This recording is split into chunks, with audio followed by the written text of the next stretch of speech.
welcome to our live. Ya, sebelumnya thank you sudah join di acara live-nya Brighton. Karena pada sore hari ini kita akan membawakan salah satu materi yang menurut saya sangat-sangat menarik, yang mungkin bisa kita sebut sebagai hal yang perlu kita pelajari dan perlu kita kritisi, yang mungkin pernah ada di masyarakat gitu ya. Halo, thank you for joining Pak Dito, Pak Wijaya.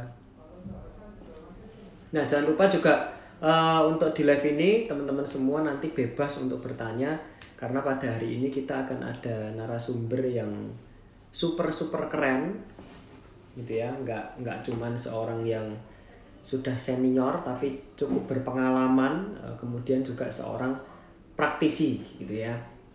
Nah, berhubung sekarang sudah jam 4, walaupun kurang 1 menit ya, kita langsung mulai saja. Perkenalkan gitu ya, saya Anthony dari Brighton Real Estate yang akan menemani teman-teman semua di sore hari ini sekitar kurang lebih 1 jam, nanti kurang lebih sampai jam 5 gitu ya. Nah, pada hari ini Anthony akan membawakan satu topik, mungkin teman-teman sudah lihat juga di posternya Brighton, poster digitalnya Brighton, yaitu berjudul mengenai The Financial Wisdom of Hyperreality. Nah, kalau kita berbicara hyperreality mungkin asing gitu ya. Sebetulnya it's okay, karena Anthony sendiri pun masih waktu membaca pertama apaan sih hyperreality gitu ya. Cuman waktu kita dengar ulang ternyata hyperreality artinya mungkin ada 2 kata gitu ya, hyper dan reality. Yang hyper mungkin artinya itu adalah berlebihan atau sangat atau di luar batas. Kemudian reality itu kita berbicara mengenai realita atau kenyataan gitu ya. Sehingga kalau kita boleh maknai secara sederhana, mungkin satu kenyataan yang dilebih-lebihkan atau satu kenyataan yang berlebihan, atau mungkin bisa dikatakan sebagai satu kenyataan yang tidak pada normalnya gitu ya. Nah, itu secara singkat kalau kita berbicara mengenai hyper reality. Maksudnya kalau teman-teman mau teori yang lebih jelas, ternyata pernyataan hyperreality ini adalah hasil risetnya dari seorang filsuf Prancis bernama Jean Baudrillard. Nah, itu nanti teman-teman bisa googling ya, hyperreality by Jean Baudrillard. Kemudian itu kata-kata tersebut muncul di bukunya yang berjudul atau tentang simulakra. Nah, ini bahasanya memang agak-agak susah sih ya. Nah, sebentar ini mohon maaf. Nah, sehingga kalau saya sedikit mempelajari mengenai hyperrealita tadi, kalau secara sederhana kan kita ngomong satu kenyataan yang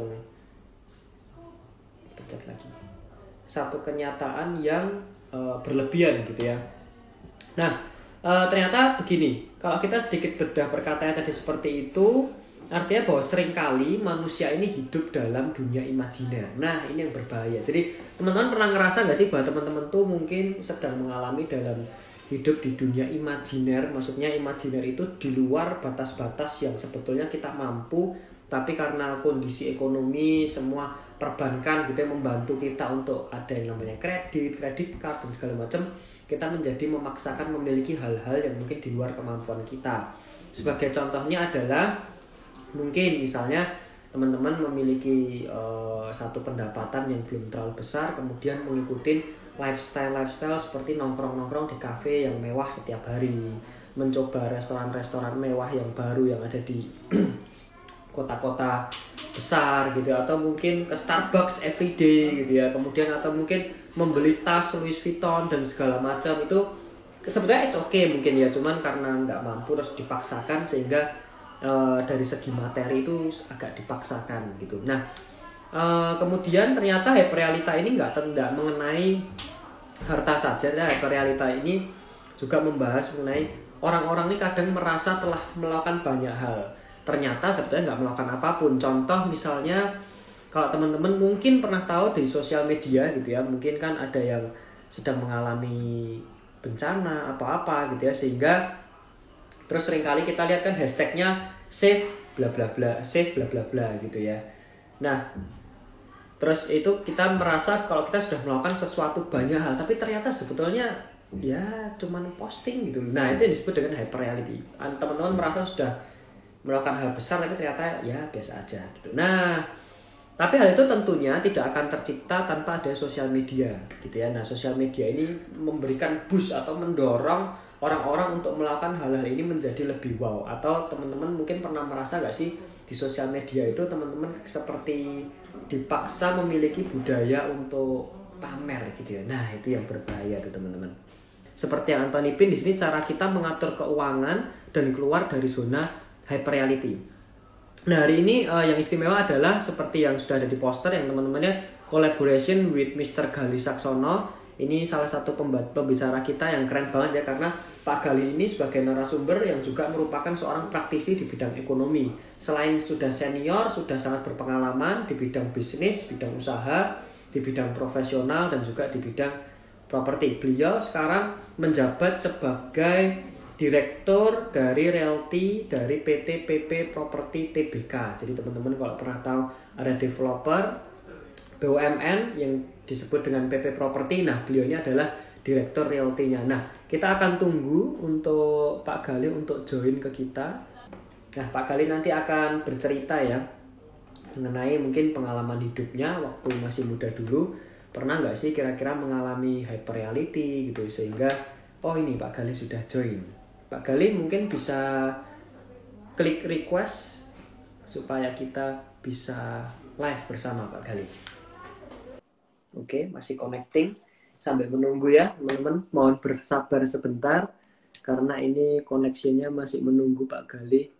Sudah saya approve, tinggal menyambungkan koneksi saja. Halo Pak Gali. Sore Pak Antoni. Selamat sore Pak Gali. Selamat sore juga. Apa kabar Pak Gali? Semoga baik dong, alhamdulillah. Sehat Mas? Sehat Pak Gali. Thank you.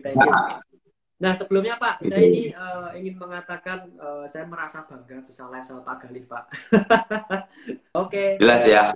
Ya, thank you Pak waktunya untuk bisa sharing bersama Brighton Pak. Sama-sama, terima kasih juga sudah boleh diajak sharing.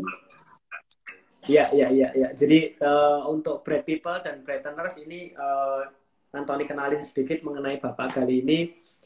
Seorang yang luar biasa, direkturnya PP Property Tbk, dan akan sharing bersama kita gitu ya, untuk men-sharingkan pengalamannya semasa muda itu sebetulnya seperti apa gitu ya. Nah, Pak Gali tadi waktu di awal itu sebetulnya Anthony sempat kasih pengantar gitu Pak ya, mengenai apa yang disebut dengan hyper reality, atau bagaimana bahwa seringkali manusia itu hidup dalam awang-awang atau dalam dunia imajiner, bahkan mereka itu mau hidup di satu level yang lebih tinggi daripada kenyataannya gitu ya. Nah itu kalau menurut Pak Gali sendiri gimana itu Pak? Kalau di masjid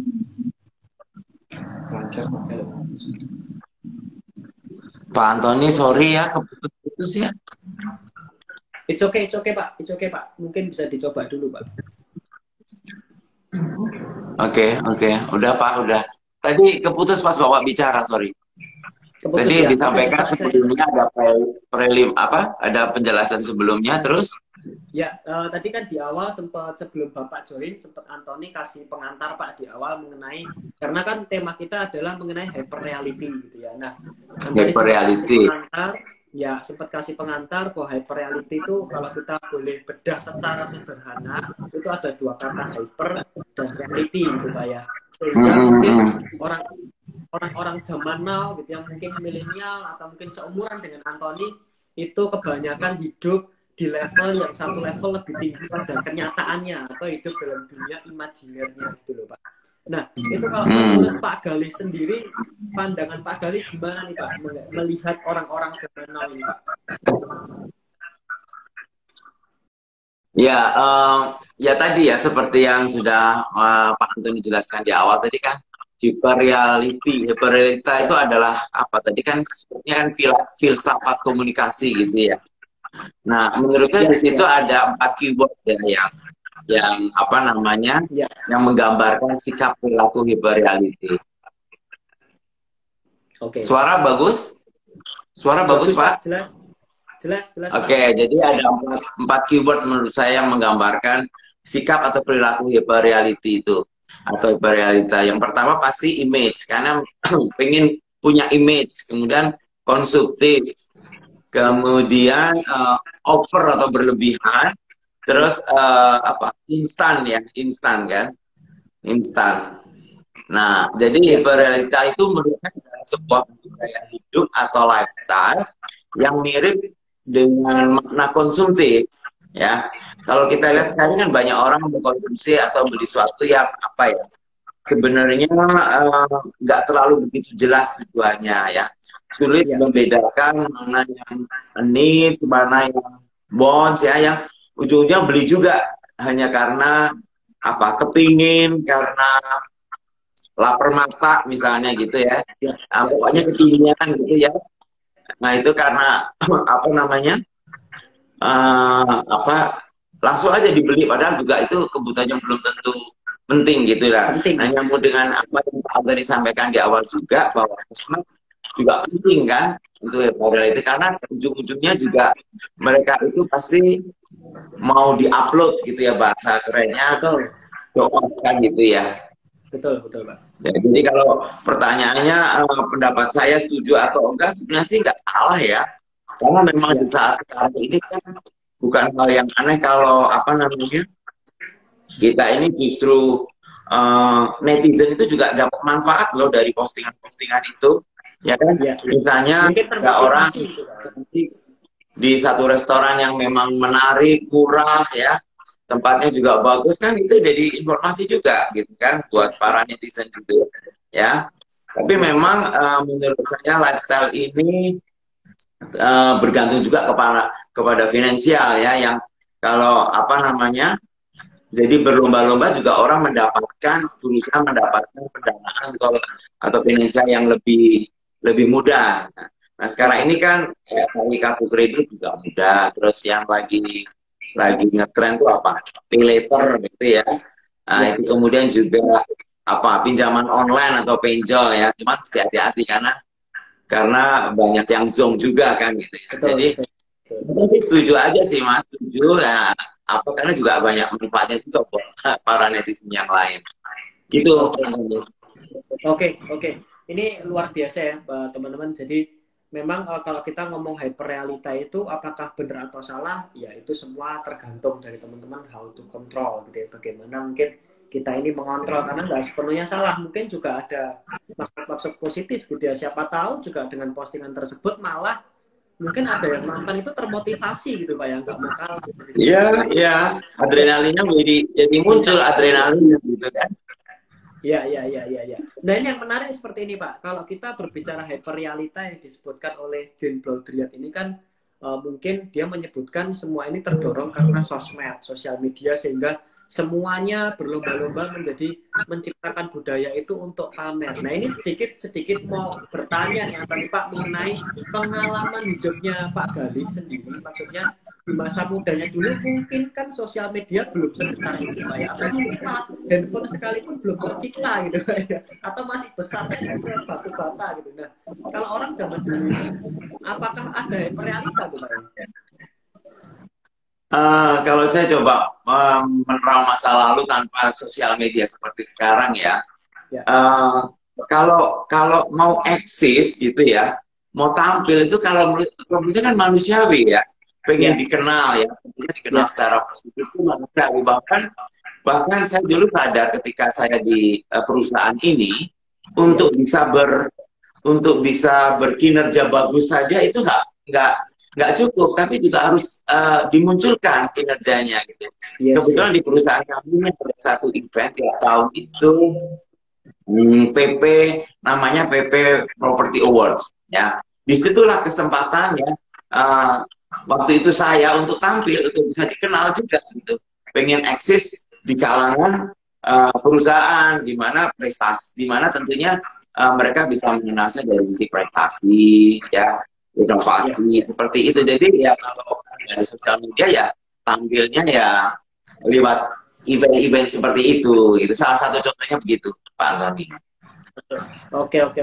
Nah, kepada Brighters dan Bright People yang sedang nonton dimanapun teman-teman berada, kalau ingin bertanya bisa langsung di kotak pertanyaan itu ada di sebelah kanannya komen ya teman-teman, karena terpaksa ini komennya saya off-kan sebentar, tapi supaya wajah Pak Galih tidak tertutupi oleh komen. Nah ini saya sedikit buka. Nah teman-teman, saya lagi ya, jangan lupa untuk pertanyaan. Jadi bagi teman-teman yang ingin bertanya kepada Pak Galih secara langsung, boleh melalui kotak pertanyaan. Gitu ya. Nanti bisa langsung dimunculkan saja. Nanti Antoni akan bantu munculkan pertanyaannya. Gitu ya. Nah, Pak Galih, berarti kalau saya boleh sedikit tarik benang merahnya tadi dari penjelasan Bapak yang terakhir itu, bahwa hyperreality atau keinginan untuk eksis itu sudah ada sejak zaman sebelum ada sosmed berarti Pak ya?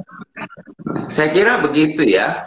Bagaimana kita dikenal diri kita tentunya dari hal-hal positif dengan cara apapun ya, misal dengan paling ini kalau tadi saya contoh salah satunya kan ya ketika ada event perusahaan gitu ya.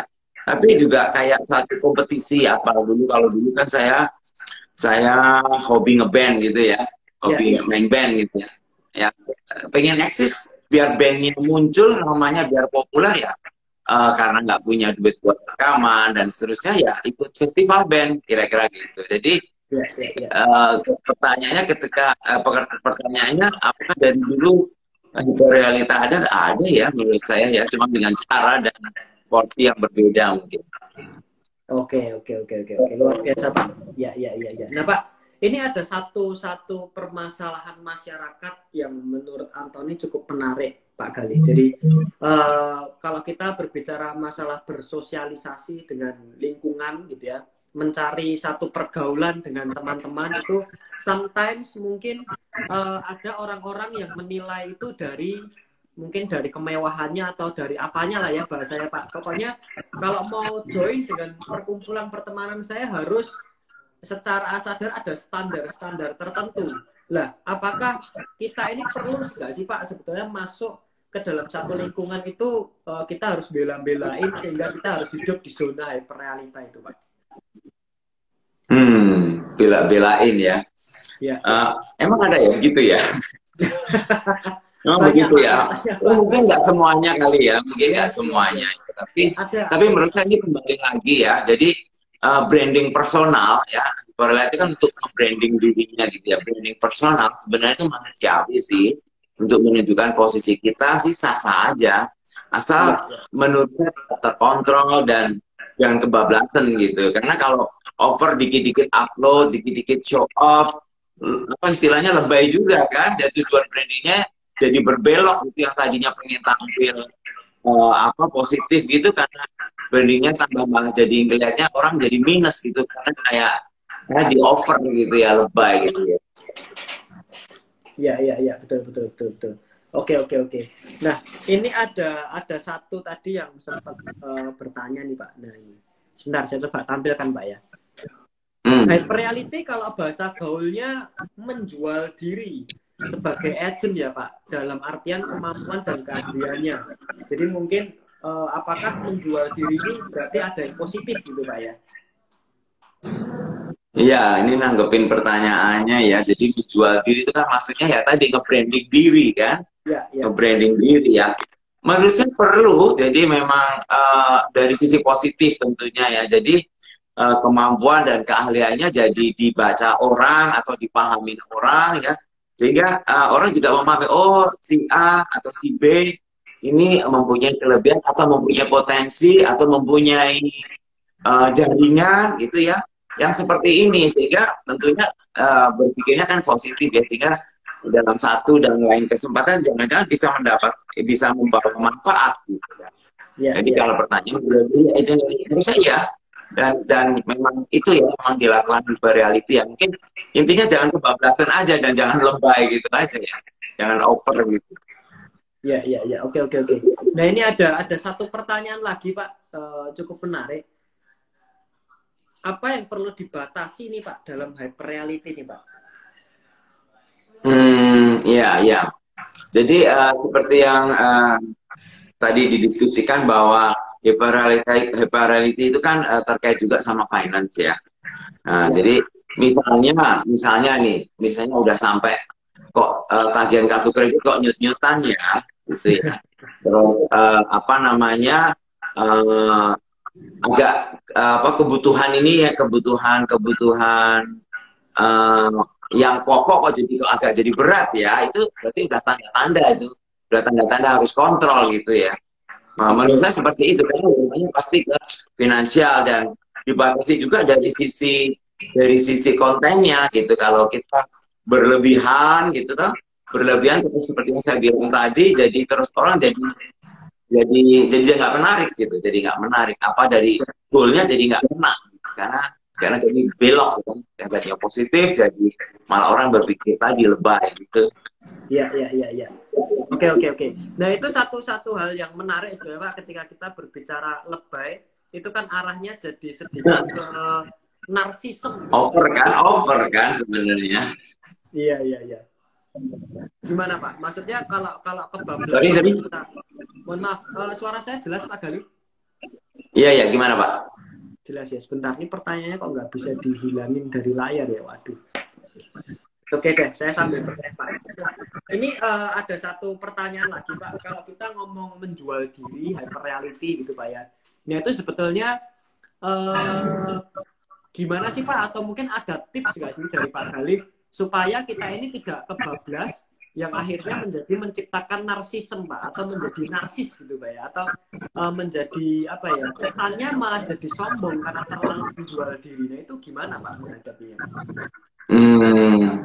Kalau ini dari sisi, kalau ini value tentang pribadi mungkin ya tetap tadi ya batasnya kontrol. Tapi kalau pengen menunjukkan bahwa kita ini misalnya gitu ya, kita itu misalnya gaul gitu ya, itu kan kalau kita misalnya gaul ngikutin perkembangan zaman, terus adanya di lingkungan misalnya di lingkungan perpustakaan terus, ya itu juga apa namanya harus konsisten kan, kita jangan lompat-lompat ketika apa namanya cara kita menampilkan diri kita gitu ya di sosialita atau di sosmed ya, di sosmed itu tidak konsisten, orang jadi bingung ini sebenarnya ini karakternya beliau ini bagaimana sih gitu ya, dia pengusaha tapi kok yang muncul kok ada beberapa di tempat-tempat misalnya ya, di tempat-tempat yang dikem dan sebagainya, jadi kan kurang pas gitu ya. Jadi tetap harus jawabannya kontrol kali ya, kontrol ya. Kalau berkaitan dengan sikap atau sifat ya kita harus kontrol, tapi kalau berkaitan dengan finansial ya kita juga harus kontrol. Kalau udah mulai nyut-nyutan berarti udah over itu. Oke. Menarik.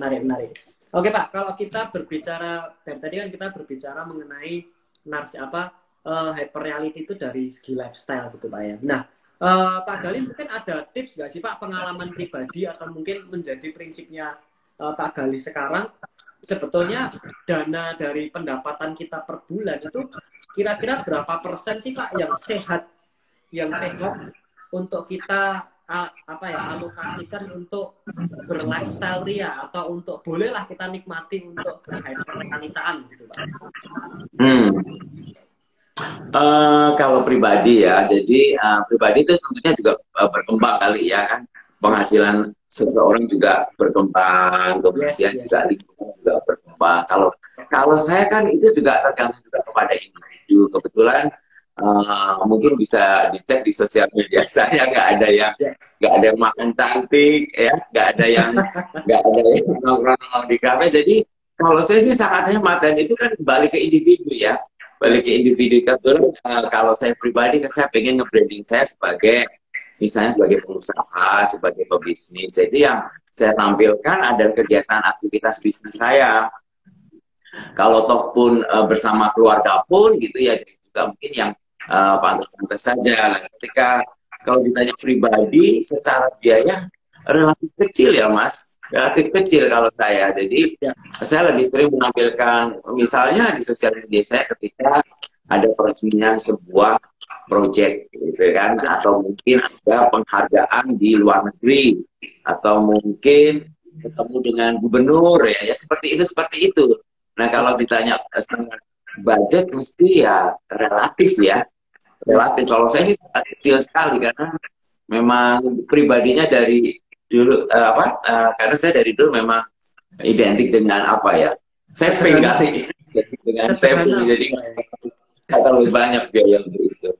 Iya. Gitu Pak. Oke. Itu sangat menarik. Nah, Pak, kalau kita berbicara mengenai dari tadi mengenai lifestyle, mengenai apa yang orang gitu, Pak ya. Nah, itu sebetulnya saya pernah dengar juga dari kolega-kolega Brighton yang ada di PP Property, infonya Pak Gali ini pernah membawakan satu materi yang disebut dengan menabung properti. Nah, gitu. Mungkin Pak Gali bisa menceritakan nggak sih Pak tipsnya kepada masyarakat zaman now ini daripada untuk berhyperrealitaan gitu ya. Kenapa nggak mungkin dialokasikan untuk menabung properti gitu. Nah, mungkin dari Pak Gali bisa diceritakan Pak itu tentang apa sih Pak sebetulnya? Oke, saya coba berusaha jahit ya dengan materi hari ini kali ya. Jadi yang jelas kan untuk teman-teman milenial ini kan menurut saya hyperreality atau apa tadi nge-branding diri itu sah-sah aja sih. Sah-sah aja ya, tapi memang tetap harus kontrol. Jadi sadar bahwa memang harus kontrol. Yang ujung-ujungnya adalah saving ya. Ujungnya adalah saving. Nah, apa namanya? Karena kalau kita sudah membawa pribadi kita yang tadi biasa nge-branding, tapi juga biasa saving gitu ya, pasti kita juga satu akan kepikiran juga oke bagaimana prediksi atau proyeksi untuk nantinya gitu, saving untuk masa depan gitu, untuk masa depan. Nah, bicara untuk tadi yang nabung properti, sebenarnya kan misalnya gini, pendapatan itu kan juga memang ada batasnya, jadi beberapa untuk keperluan primer, kemudian juga ada untuk misalnya untuk tadi branding. Nah, kita sisihkan penghasilan kita untuk misalnya dengan ada kita dananya terkumpul dan bisa untuk bayar uang muka sebuah unit gitu ya, sebuah unit misalnya itu seru kan, jadi branding juga kan, ketika ketemu siapa pacar atau ketemu calon mertua bisa dibilang saya sudah punya aset loh ya, meskipun bayar uang muka tapi kan udah tanda tangan SP saya udah punya aset gitu lah. Dan itu kan branding juga kan, tadi dibilang kan anak-anak muda kan sukanya branding. Nah, ini juga sesuatu yang perlu branding tapi juga nabung juga kan gitu, seperti itu. Nah, apa namanya ketika unit yang dipilih misalnya, unit yang dipilih itu unit yang sudah jadi, kemudian dicicil dan sampai misalnya di salah satu produk properti itu bisa pinjam pakai gitu, ketika unitnya sudah pakai, ketika pembayaran sudah 30%. Nah, kita sudah 30%, itu kan bisa unit dipinjam pakai dan bisa direntalkan, sehingga mendatangkan another income kan. Jadi branding juga, investasi juga, dapat income juga, nongkrong juga, makan nanti juga, jadi komplit mestinya gitu. Nah, tentunya dengan hal ini para teman-teman milenial ini yang biasa branding itu juga merasakan, jadi bisa nyicil, bisa nabung, bisa branding juga gitu Pak Antoni. Oke, jadi ini sangat menarik ya teman-teman. Jadi ternyata kalau kita ngomong hyperreality itu kan salah satu aspeknya adalah kita show keluar bahwa kita mungkin memiliki sesuatu atau mungkin kita membeli sesuatu, dan ternyata dengan tadi menabung properti yang Pak Gali katakan itu bisa kena dua-duanya, nabungnya dapat, investasinya dapat, hyperreality-nya untuk show keluar juga dapat. Nah, mungkin bagi teman-teman yang waktu UTJ ada tanda tangan something gitu, di foto masukin story itu keren teman-teman, terutama milenial bisa punya properti gitu ya. Bisa dipamerin ke kamar kan? Betul lah. Kesalahan mertua ya Pak ya. Oke. Iya. Ya. Jadi maksudnya kita berbicara lifestyle itu melalui nabung, sekalipun teman-teman tetap kelihatan keren kok, apalah, dan itu pun juga bisa kasarannya ngomong itu bisa dipamerkan. Nah, Pak Gali, kalau kita berbicara mengenai apa namanya, mengenai menabung properti gitu. Kalau kita berbicara menabung itu berarti kan bukan nominal yang terlalu besar ya Pak. Ya kita semacam menyisihkan dana gitu. Nah, kalau kita menyisihkan dana, apakah mungkin PP Property itu memiliki properti yang angsurannya atau besarannya itu tidak terlalu mahal untuk teman-teman ini bisa menabung? Hmm, ada Pak. Jadi kita itu malah ada ya satu produk itu di Gunung Putri itu cicilannya cuma 1 juta loh per bulan, ya. Dan itu memang apartemen itu apa namanya diperuntukkan memang tadinya untuk kawasan di Gunung Putri, di mana banyak orang-orang muda yang tinggal di kawasan industri itu, gitu ya. Ya saat ini menurut saya memang jadi timingnya jadi tepat, gitu, karena di kondisi new normal saat ini kan kita apa juga memberikan beberapa apa ya gimmick dan kemudahan atau diskon kepada calon customer yang sebenarnya itu diambil dari biaya usaha yang dipotong, gitu. Jadi di era COVID ini, di era COVID atau di era post COVID ini kan kita nggak masang iklan di billboard, kita nggak beriklan juga di TV misalnya, atau kita tidak buka open booth kan. Nah itu kan cutting cost ya. Dan itu semua kita jahit, kita bungkus jadikan apa namanya gimmick atau promosi gitu atau diskon gitu. Bahkan ketika ini di co-brandingan dengan teman-teman perbankan, saat ini teman-teman perbankan itu juga luar biasa apa namanya diskonnya gitu ya, ketika mengapresiasi calon customer di era COVID ini. Bahkan dengan BNI kita tuh kerjasama sampai dengan bunga 1,75%. Jadi di saat COVID ini sebenarnya paling tepat ya era teman-teman milenial untuk memutuskan memiliki. Kenapa? Karena memang cutting cost ini kita bungkus semua sebagai diskon. Kemudian juga perbankan juga memberikan apresiasi gitu kan, sehingga apa yang diuntungkan kembali lagi kepada customer. Di era ini kita juga paham bahwa 2 bulan, 3 bulan atau 4 bulan ke depan itu kan ketidakpastian itu juga masih menghantui teman-teman, sehingga kayak promo libur bayar ya seperti itu sepertinya bisa dimanfaatkan oleh teman-teman milenial kalau mau memang memutuskan untuk berinvestasi di saat ini. Itu Pak Antoni. Oke. Ini jadi jawabannya cukup jelas ya teman-teman. Jadi kalau kita berbicara menabung, tentunya itu sesuatu yang angkanya nggak terlalu besar, sesuatu yang tidak mengganggu cash flow sehari-hari, tetapi teman-teman tetap bisa menyisihkan untuk menabung dalam bentuk investasi properti. Dan ternyata di sini PP Properti menyediakan properti yang nilainya itu bahkan cuma 1 juta. Kapan lagi ya kita bisa beli properti itu harganya cuma 1 juta. Nah kalau boleh tahu Pak, itu objek propertinya apa Pak? Apakah apartemen atau rumah atau apa Pak? Apartemen Pak, apartemen. Bahkan itu apartemennya sudah jadi. Jadi apartemen ya di daerah Gunung Putri di Jakarta, di sekitar Cibubur ya, itu udah jadi. Bahkan kita juga bekerja sama dengan kita kan ada divisi rental service Pak Antoni. Jadi kita bekerja sama dengan Travelio dan Mamikos ya, rental online terbesar gitu ya, untuk membantu para penghuni memudahkan menyewakan gitu. Nah jadi ya tadi triknya adalah terjangkau mungkin ya tadi harga cicilannya, kemudian juga unitnya sudah jadi ya, bisa langsung direntkan, bisa mendapatkan recurring income, dan seterusnya bisa buat bayar cicilan, bahkan mungkin kalau sisa bisa buat tadi ngopi-ngopi cantik tadi. Oke. Jadi ya itu menarik ya. Jadi maksudnya memang ternyata angsuran 1 juta itu apartemennya sudah jadi ya Pak. Maksudnya sudah siap. Oke. Jadi kalau pada umumnya mungkin biasanya kita namanya beli apartemen itu masih beli gambar doang, cuman beli kertas gitu ya.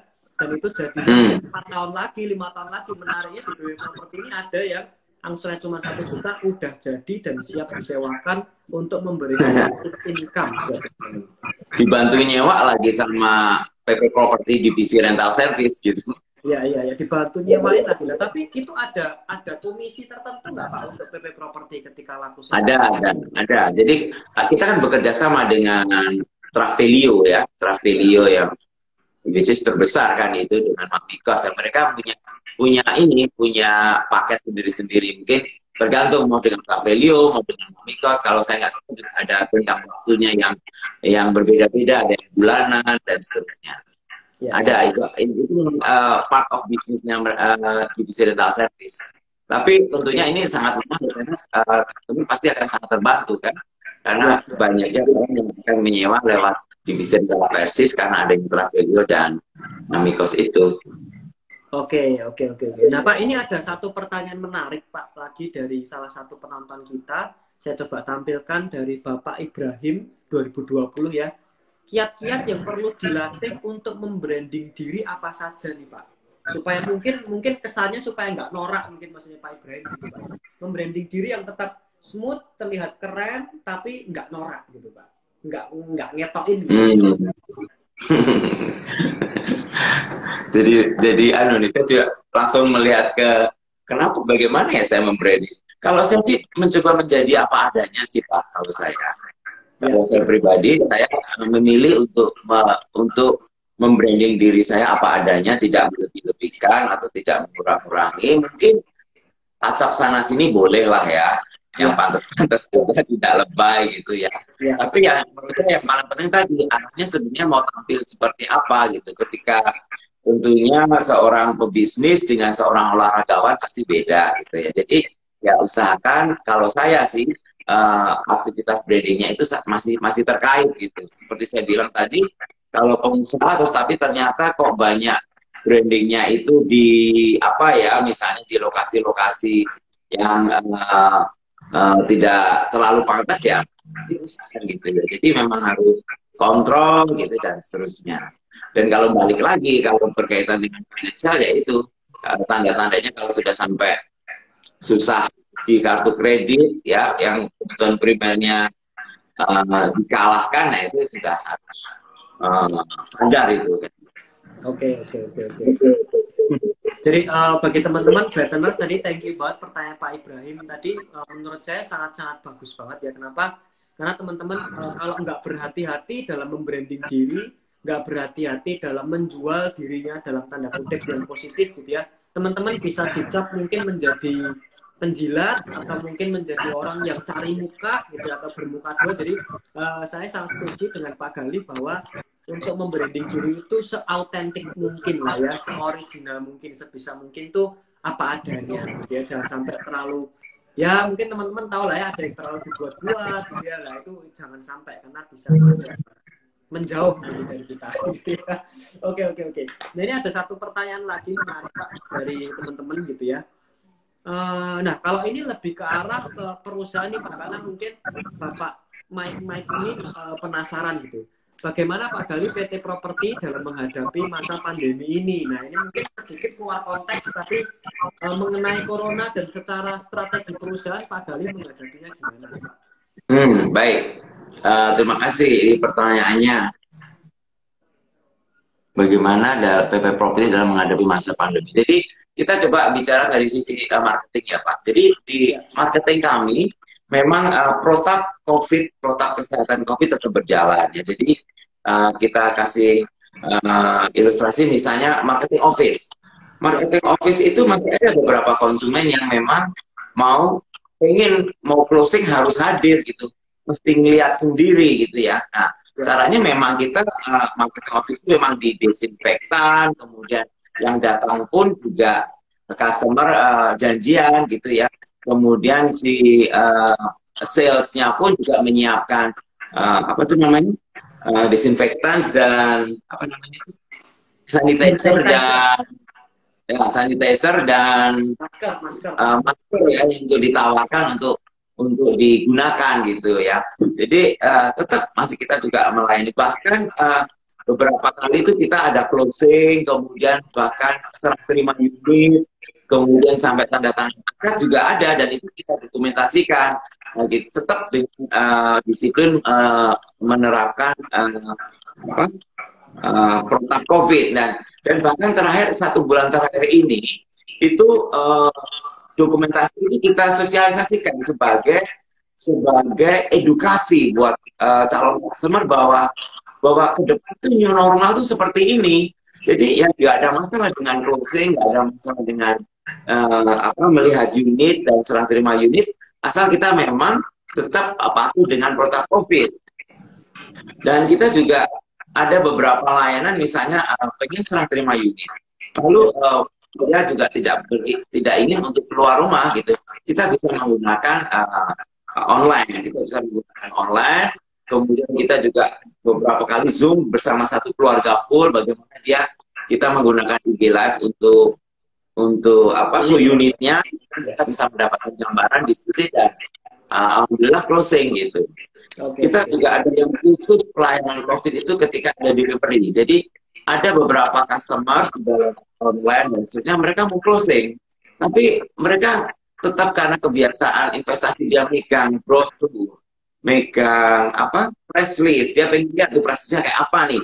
Nah, kita bisa tuh ada layanan sales kita datang ke rumah penghuni ke rumah customer untuk membawakan apa-apa yang diharapkan, diminta. Jadi bisa melayani seperti itu. Jadi apapun kita lakukan, Pak, di era COVID itu untuk membuat semangat dan mempelajari bagaimana yang menuju ke new normal nanti, kan kira-kira begitu. Oke. Jadi ini menurut saya memang sangat keren ya, bahwa PT Properti di sini terbukti dari cerita Pak Galih ini kan memang menjadi salah satu perusahaan yang adaptif ya, cepat beradaptasi dalam menghadapi perubahan gitu ya teman-teman. Jadi maksudnya dalam mengalami satu perubahan seperti yang mungkin teman-teman sudah baca di Instagram, dalam satu krisis itu ada kesempatan, ada berbahaya gitu ya. Memang ada bahaya itu sendiri, namun ada kesempatan. Namun ternyata sebenarnya kalau kita berbicara properti itu ternyata masih ada closing, mungkin hanya caranya yang berbeda nih teman-teman. Mungkin caranya show unitnya ditunjukinya nggak bertemu langsung, tapi melalui video dan seterusnya. Nah Pak Gari, ini pertanyaan dari saya, mungkin kalau bagi teman-teman yang mau lihat show unitnya mungkin ya, itu apakah sudah ada fasilitas VR Pak, video reality Pak? Sudah Pak, sudah. Beberapa project itu kan kita juga punya web masing-masing, itu semua sudah menyiapkan layanan itu. Bahkan nih, kalau kadang-kadang ada beberapa customer yang pengen lihat bisnis. Nah ini yang menarik Pak. Jadi saat ini PP Property itu kan ada 20 project ya yang berjalan. Di antara 20 proyek itu 6 proyek harus serah terima di tahun ini. Nah, kebetulan kan yang mengerjakan konstruksi proyek-proyek PP Property adalah PP Property, sehingga kami bisa duduk bareng, kami bisa memanage mana proyek yang mungkin bisa berjalan normal, mungkin bisa slow down karena mungkin terdapat di zona merah, tapi mana proyek-proyek yang memang haruskan program karena memang harus serah terima, sehingga kami juga berkoordinasi dengan kontraktor sampai seperti itu. Nah, yang terjadi di lapangan bahwa para pekerja itu pun juga bekerja dengan penuh protokol COVID gitu ya, dengan masker, kemudian masuknya juga pakai jarak, mereka di barak pekerjanya itu juga ada jarak, kemudian mereka makan juga pakai box-box seperti itu tuh berjalan. Dan dipilihlah proyek-proyek yang prioritas tadi untuk benar-benar dikawal supaya menjamin target selesai proses itu di tahun ini, kira-kira seperti itu. Jadi meskipun di era seperti ini kami berusaha untuk tetap komitmen lah. Mudah-mudahan semua proyek yang kita janjikan setelah terima di tahun ini bisa terrealisasi dengan baik. Oke. Nah Pak, ini mungkin menjadi satu pertanyaan terakhir, ini menurut saya cukup menarik Pak. Cuman mungkin pertanyaannya akan saya sedikit perhalus Pak ya. Ini akan saya tampilkan Pak. Nah, ini dari Pak Bosman MNH, Pak Galih, gimana caranya menjadi bos BUMN? Mungkin maksudnya di sini kiat-kiat suksesnya supaya bisa menjadi seorang leader di satu perusahaan besar di Indonesia itu gimana Pak? Mungkin bisa diceritakan pengalamannya dari awal masuk PP Property sampai pada posisi sekarang. Aduh, panjang juga ya. Oke, saya coba bawa jawaban ini ke diri saya ya. Jadi kalau saya Pak, saya selalu karena kita sebagai pegawai gitu ya. Kita kan pegawai, jadi juga pertanyaan pegawai kan. Beda dengan pengusaha yang memang benar-benar perusahaan itu jadi miliknya. Gitu. Jadi kita tetap patuh dengan aturan. Yang pasti kita ada GCG ya. Yang harus ditaati. Good corporate governance, bagaimana kita memutuskan, bagaimana kita bekerja sama, semua ada aturannya. Dan itu memang kita junjung tinggi. Nah, memang ya ujung-ujungnya kalau mau berkarir itu ya target harus terpenuhi kan, kira-kira seperti itu. Ya, target itu ada yang salah gitu ya. Ya, memang kita bertugas sebagai pegawai untuk bekerja sebaik-baiknya, di the best sesuai dengan aturan-aturan pemerintah untuk mencapai target. Ya udah selalu ke sana terus Pak, selalu ke sana terus. Ketika memutuskan harus tengok kanan kiri bagaimana legalitasnya, kemudian bagaimana apa FS-nya dan seterusnya, sehingga tentunya kita tidak membawa kerugian buat perusahaan. Seperti itu Pak Antoni. Disiplin aja gitu. Ya. Oke, jadi ini menarik ya teman-teman. Mungkin kalau teman-teman tadi ada salah satu yang bertanya bagaimana caranya kita berprestasi di suatu perusahaan sehingga someday menjadi seorang direktur atau mungkin menjadi seorang CEO atau mungkin menjadi ya petinggi lah ya, komisaris di suatu perusahaan adalah ya perusahaan punya peraturan apa, teman-teman disiplin jalanin itu. Kalau misalnya ada target apa yang ditarget oleh perusahaan, ya sebisa mungkin kalau bisa dicapai gitu ya. Atau mungkin kalau targetnya 100 kasih 110 gitu. Nah itu bos pasti kan akan suka dan akan mempromosikan teman-teman gitu. Nah oke, Pak Gali ini ada pertanyaan penutup untuk kita semua masyarakat baik milenial maupun non milenial, senior milenial atau mungkin kolonial yang sedang menonton. Jadi, apakah ada tips untuk kita semua maksudnya supaya kita ini tetap dapat berinvestasi, kita ini tetap dapat hidup menikmati gitu ya, tetap hidup dalam bisa membeli barang-barang bagus, itu termasuk dalam menikmati hidup. Tapi mungkin ada tips nggak Pak supaya kita ini hidupnya normal dan balance Pak? Ya tadi kan terkait juga dengan apa tadi hyperreality tadi ya. Jadi menurut saya itu kan apa ya semacam kayak refreshing ya. Jadi refreshing menurut saya sih boleh ya. Tapi jangan terlalu berlebihan kan, kira-kira seperti itu, jangan kebablasan. Tetap harus sadar, harus saving dan tahu prioritas ya. Jadi mulai merencanakan finansial secara bijaksana, kemudian berinvestasi sejak dini ya di developer yang mestinya harusnya terpercaya kan, kira-kira begitu ya. Maksudnya begini, apa namanya developer terpercaya itu kan kalau kita lagi mencicil, kita membayar installment gitu, ternyata gedungnya atau bangunannya nggak mulai-mulai. Nah itu kan jadi menurunkan adrenalin gitu ya. Harus pintar juga memilih gitu supaya tidak kecewa, sehingga adrenalin kita tetap terus tumbuh sehingga apa maksud kita untuk memiliki sebuah investasi jadi baik atau jadi tercapai. Kira-kira gitu sih Pak Tony. Oke, Pak Gali, sebelumnya saya mengucapkan thank you Pak buat waktunya. Sama, thank you juga ya, salam sehat buat semuanya. Ya, salam sehat Pak, thank you buat Bapak dan tim yang sudah membantu mengarrangekan acara kita pada sore hari ini. Iya ya, ini ada teman-teman ini, terima kasih juga. Oke, thank you Bu Olia dan tim juga. Oke, terima kasih. Sampai ketemu Pak Gali, tetap sehat. Sampai jumpa Pak Antoni, terima kasih. Selamat sore. Thank you. Sukses juga, salam sehat selalu. Ya, oke. Teman-teman, tadi setelah 1 jam kita, kurang lebih 1 jam kita mengobrol dengan Pak Gali, seorang direktur dari PT PP Property Tbk. Ada banyak hal yang menarik yang kita bisa bincangkan di sana, tentunya mengenai finansial. Kalau kita berbicara masalah finansial, seringkali mungkin teman-teman mendengar mengenai financial freedom, jadi bagaimana kita ini mencapai satu kebebasan finansial.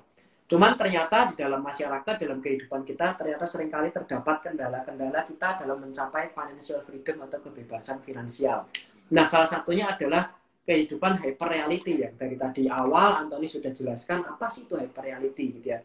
Jadi bagaimana manusia ini hidup dalam imajiner, hidup dalam level di atas kemampuan kita. Let's say mungkin Antoni bisa kasih contoh yang cukup menohok dan banyak terjadi adalah seandainya si A ini memiliki gaji 5 juta, kemudian berhubung dia tidak mau ketinggalan zaman dengan teman-temannya, mungkin dia memaksakan diri untuk membeli HP-HP terbaru yang nilainya mungkin 15-20 juta. Nah, hal ini yang disebut dengan hyperrealita.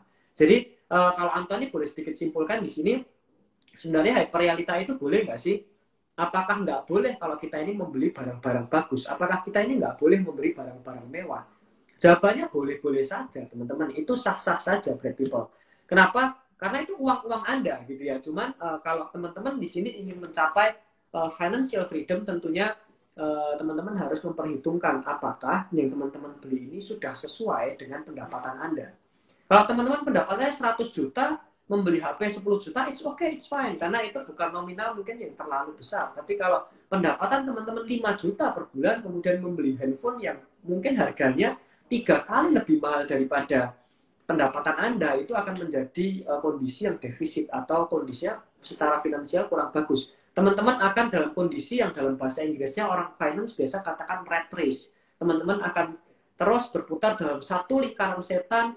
Teman-teman hutang, bekerja lebih keras untuk bayar hutang. Ketika pendapatan teman-teman naik, teman-teman akan menambah hutang lagi dan seterusnya.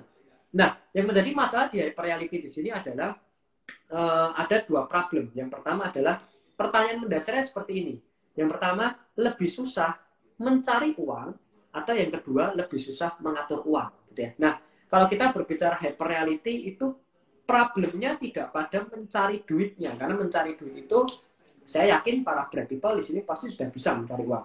Tapi saya tidak yakin bahwa semua orang dapat mengatur finansialnya dengan baik. Nah, mengatur keuangan inilah yang lebih sulit. Ada banyak kisah orang-orang yang super sukses, super kaya, akhirnya bangkrut. Kenapa? Bukan karena nggak bisa cari duit, tapi karena mereka tidak dapat mengatur pengeluarannya, tidak dapat berinvestasi dengan baik. Nah, salah satu tadi yang sempat Pak Galih katakan adalah salah satunya dengan cara menabung properti.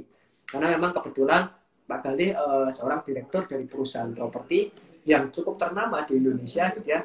Dan ternyata menawarkan produk-produk yang menarik, menabung properti. Yang namanya menabung tentunya jangan terlalu besar, tapi menabung itu sesuaikan aja dengan apa yang ada di kantong Anda. Dan PT Properti menyediakan properti senilai 1 juta per bulan angsurannya. Dan ini unitnya ready ya teman-teman ya. Sehingga teman-teman bisa langsung sewakan, menjadi cash flow, dan bisa menjadi passive income untuk teman-teman semua. Nah, itu kemudian ada satu hal juga yang ingin Anthony sampaikan, karena percayalah yang disebut dengan gaji atau pendapatan itu kerjanya setengah mati, tapi habisnya setengah sadar. Jadi ingat itu teman-teman ya. Ini ada satu pesan terakhir dari saya supaya teman-teman terhindar dari hyperreality adalah bahwa gaji atau pendapatan itu dapatnya setengah mati, habisnya setengah sadar. Jadi teman-teman harus menyadarkan diri kemana uang Anda ini bisa pergi di tempat yang tepat gitu ya, makanya diinvestasikan, membeli sesuatu yang seperti Pak Galih tadi sempat katakan, kita harus dapat membedakan apa yang disebut dengan kebutuhan dan apa yang disebut dengan keinginan. Nah, teman-teman harus betul-betul bisa bedakan itu. Jangan sampai teman-teman terbawa arus, terbawa teman-teman, sehingga membeli barang-barang yang sebetulnya tidak fungsional. Nah, itu topik pada hari ini, The Financial Wisdom from Hyperreality. Sebelumnya Anthony mengucapkan thank you kepada semua teman-teman yang menonton acara hari ini. Untuk minggu depan jangan lupa untuk nonton acara Brighton selanjutnya, karena Brighton akan terus memberikan konten-konten yang positif, edukatif, serta informatif supaya teman-teman yang work from home dimanapun berada dapat terus mengupdate kompetensinya dan informasi dan ilmu-ilmunya. Oke, saya Anthony izin undur diri. Thank you, sampai ketemu di acara-acara selanjutnya. See you.